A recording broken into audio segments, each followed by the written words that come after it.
April 25, huling biyernes po yan.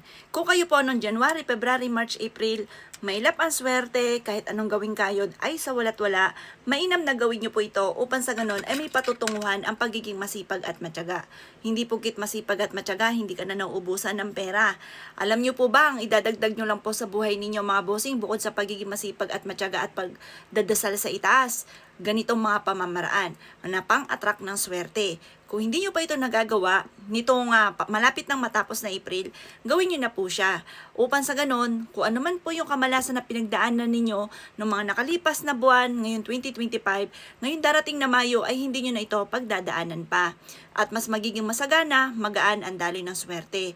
Kung kayo po ay parang napakailap na swerte or gusto nyo lumebel up ang swerte po ninyo, subukan nyo po itong gawin. Ito pa mga bossing ko ang isang mangkuka na bigas. Ang bigas ay napakaswerte.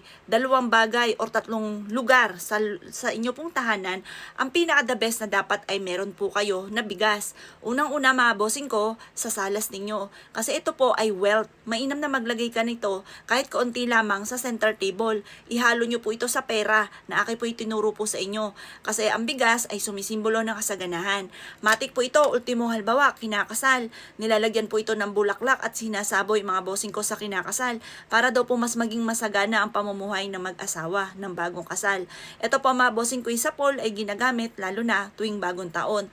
May nakahain tayong ganito sa ating hapagkainan. Ang 4 na sangkap. Ito po mga bossing ko ang bigas, tubig, asin at asukal.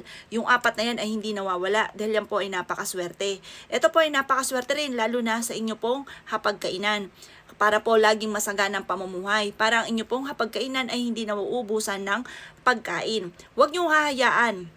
Sabi nila, bawal ang madumi. Bawal po talaga po yan dahil ina-attract ninyo ay kamalasan.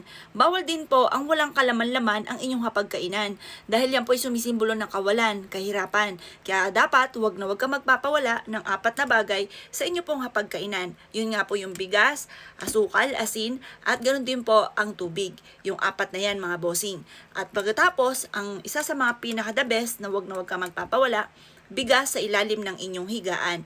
Ang dulot nito ay napakaswerte. Masaganang pamumuhay ang dulot. Araw-araw, siksik-liglig at umaapaw at maraming blessing ang darating sa inyo. Subukan nyo po na magkaroon ng ganito at makakatulong po ito upang sa ganon, mas maging magaan ang daloy na swerte, lalo na sa pera. Kaya ako'y kinaniwala at nais po itong gawin. Huwag ka na magpatumpik-tumpik pa. Makakatulong po ito upang sa ganon ay mas maging masagana ang pamumuhay ng buong pamilya sa susunod na buwan ng Mayo. Masaugaliin nyo din tuwing umaga. Imbis po na ikay daing ng daing, sabihin nyo po, maraming pera ang darating sa akin, hindi na ako maubusan ng pera, maraming pera ang darating sa akin.